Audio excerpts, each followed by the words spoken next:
రామేశ్వరరావు గారు, ఇక ఆంధ్రప్రదేశ్ విషయం వచ్చామనుకోండి, ఇది 3 రాజధానులు చెప్తున్నారు. అప్పటి నుంచి మొట్టమొదటి నుంచి 3 రాజధానులే. ఇప్పుడు ఒకవేళ గవర్నమెంట్ మారకపోతే ఏమన్నా ఎఫెక్ట్ ఉంటుందంటారా? ఇవన్నీ బిలియన్ డాలర్ క్వశ్చన్స్ అండి. డబ్బులు తీసుకొని చెప్పాలి. మీకు రాజకీయాలు నేను రియల్ ఎస్టేట్ విశ్లేషకుడిని కానీ అవునండి, పొలిటికల్ విశ్లేషకుడిని కాదు. మీరు అన్ని పొలిటికల్ క్వశ్చన్లు అడిగేస్తే ఎట్లా? రేపు గవర్నమెంట్తో సామ్ ఇది.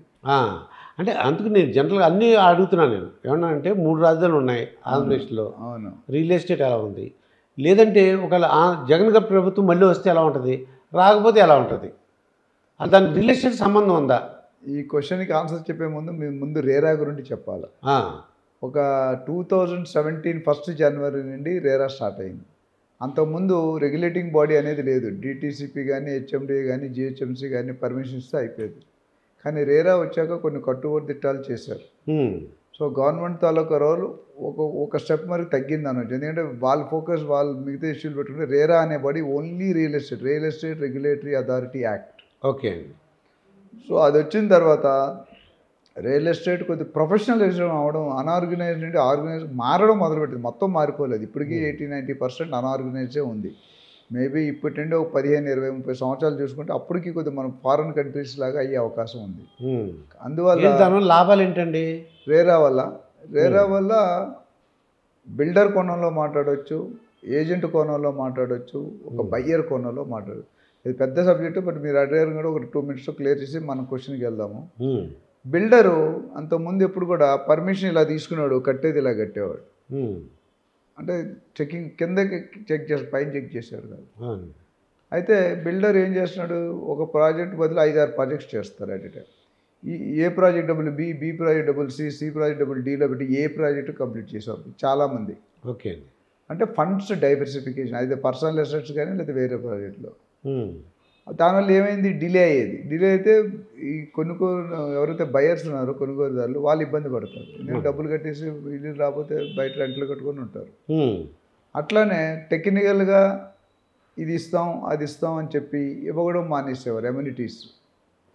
సో ఇలాంటివన్నీ డిలే అయినప్పుడు ఏం చేయాలంటే, అంతకుముందు మనకు పెద్ద చట్టం ఉండేది కాదు. నార్మల్ కన్జ్యూమర్ ఫోరంలో వేసుకోవాలి. ఇప్పుడు రేరా అనే బాడీకి మీరు ఫైల్ చేయొచ్చు.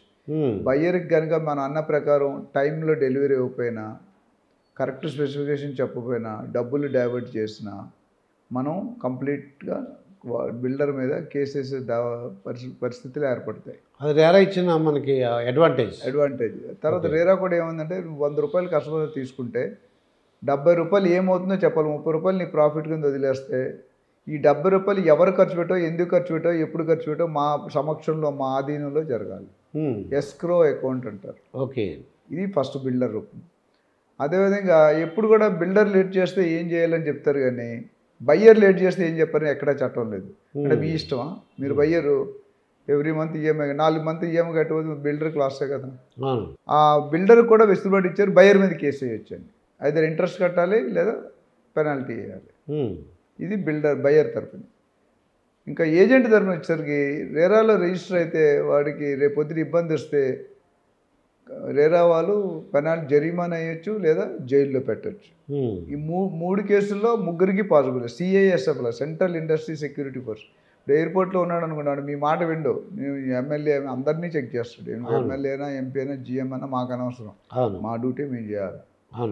అట్లా రేరా కూడా ఎవరిని వినాకర్లేదు. RERA separate individual body, they can take suitable action. So అందుకని ఇవి పెట్టిన తర్వాత ఏంటంటే కొద్దిగా మార్పు అయితే కనిపించింది. బట్ అనుకున్నంత రావాల్సినంత మార్పు రాలేదు.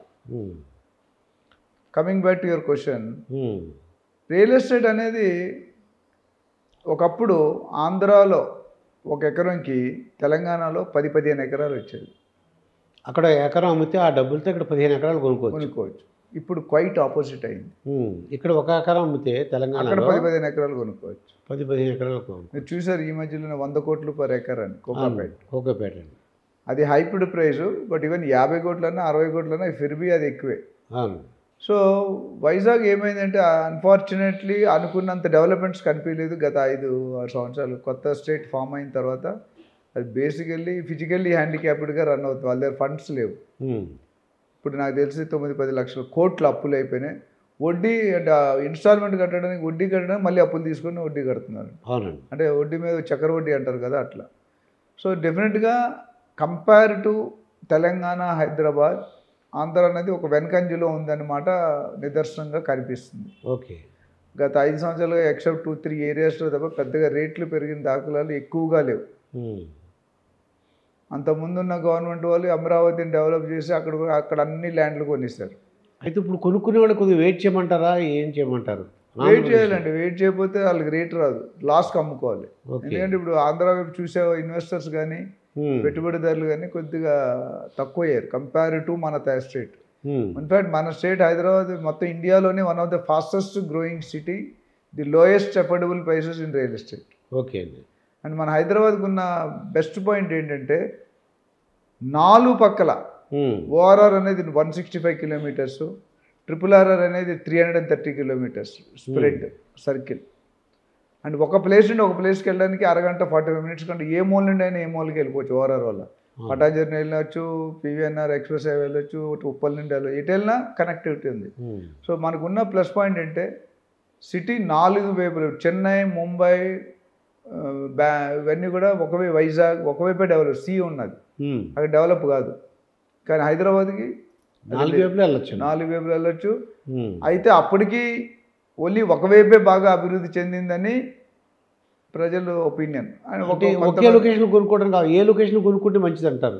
అది వస్తుంది, ఇది కంప్లీట్ చేసి మీకు ఆంధ్రప్రదేశ్. సో ఇప్పుడు కొత్త గవర్నమెంట్ వస్తే ఏమవుతుంది అని మీరు అంటున్నారు. అవునండి.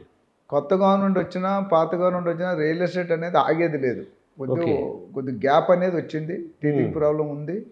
ఇప్పుడు కొత్త గవర్నమెంట్ వచ్చినా, ఇప్పుడు ఉన్న గవర్నమెంట్ వచ్చినా, కొత్త గవర్నమెంట్ వచ్చినా డబ్బులు లేవు బేసిక్గా. కొద్దిగా సెటిల్ డౌన్ అవడానికి టైం పడుతుంది. బట్ రియల్ ఎస్టేట్ మళ్ళీ ఇవాళ కాదు రేపైనా సెటిల్ అవుతుంది, మళ్ళీ స్టార్ట్ అవుతుంది. బట్ ఎప్పుడు అవుతుంది, 1 ఇయర్లో అవుతుందా, 2 ఇయర్లో అవుతుంది, మనం చెప్పడం too early. It depends on a government వస్తుంది, మీరు నేను చెప్పలేం. మనం ఓన్లీ అజంప్షన్ చేయగలం కానీ రిజల్ట్స్ చెప్పలేం. అది అయితే ఇప్పుడు రామేశ్వరరావు గారు, ఏ లొకేషన్ కొనుక్కుంటే మనకు మంచిది? తెలంగాణ విషయంలోకి వస్తే ఏ లొకేషన్లో కొనుక్కుంటే మనకు ప్రాఫిట్ అవుతుంది?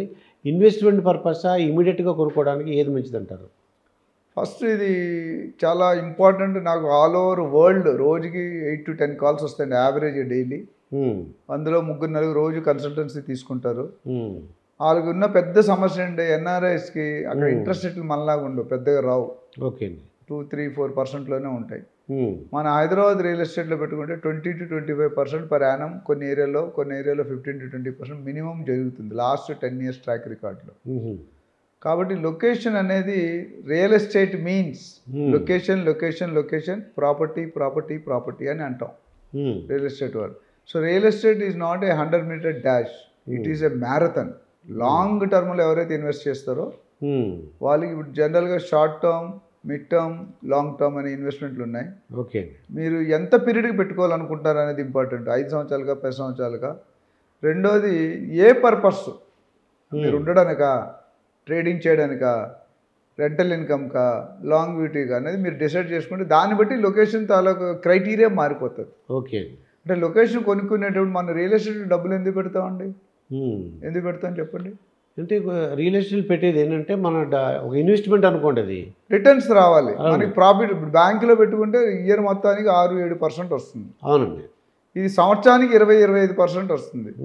సో బ్యాంకులో డబ్బులు పెట్టుకునే వాళ్ళు దే షుడ్ రీథింక్.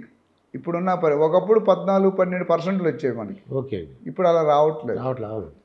సో అది కావాలనుకుంటే రొటేట్ చేసుకునే వాళ్ళకి మనకి ఇన్వెస్ట్మెంట్ ఏమేమి ఉన్నాయి చూద్దాం. గోల్డ్ ఉంది, స్టాక్ మార్కెట్ ఉంది, మ్యూచువల్ ఫండ్స్ ఉన్నాయి, ఓకే, గోల్డ్ బాండ్స్ ఉన్నాయి, రియల్ ఎస్టేట్ ఉంది, అట్లా ఇంకా రకాల LIC పాలసీలు ఉన్నాయి, PPF ఉంది, మెడికల్, ఇవన్నీ చాలా ఇన్వెస్ట్మెంట్లు. అయిపోతే మీరు గోల్డ్ చూసుకుంటే నాకు తెలిసి 2010 లెవెల్లో 28,000-29,000 ఉండేది కాస్ట్ పర్ తులం 10 grams. ఇప్పుడు నాకు తెలిసి 56-57 అయింది. అంటే లాస్ట్ 12-13-14 years పెరిగిందంతా 100% పెరిగింది. అదే మీరు రియల్ ఎస్టేట్లో పెట్టుంటే ఈ 15 సంవత్సరాల్లో 5 to 7 times అయ్యాయి. అదే గోల్డ్ మీద కన్నా ఈ సైట్ల మీద ఉన్నారు. నేను జరిగిందే చెప్తున్నా, నేను నా సొంతంగా ఇచ్చిన అనాలిసిస్ కాదు, రీసెర్చ్ ఇన్స్టిట్యూట్ మీకు కనిపిస్తుంది కదా. నేను 11 నోట్ గోల్డ్ కొన్నప్పుడు నాకు తెలిసి 26-27 వేలు ఉంది. అవునండి. ఈ రోజు ఎంత ఉందండి? 56,000 ఉంది. అంటే డబుల్ కూడా అవ్వలేదు. ఉమ్, 22 క్యారెట్ బంగారం ఉమ్, ఆ 24 వాట్ ఎవర్ క్యారెట్. అవునండి. సో నేను అనేది ఏంటంటే రియల్ ఎస్టేట్లో ఆయన ఇంక్రీజ్ ఏ ఫీల్డ్లో అవ్వలేదు.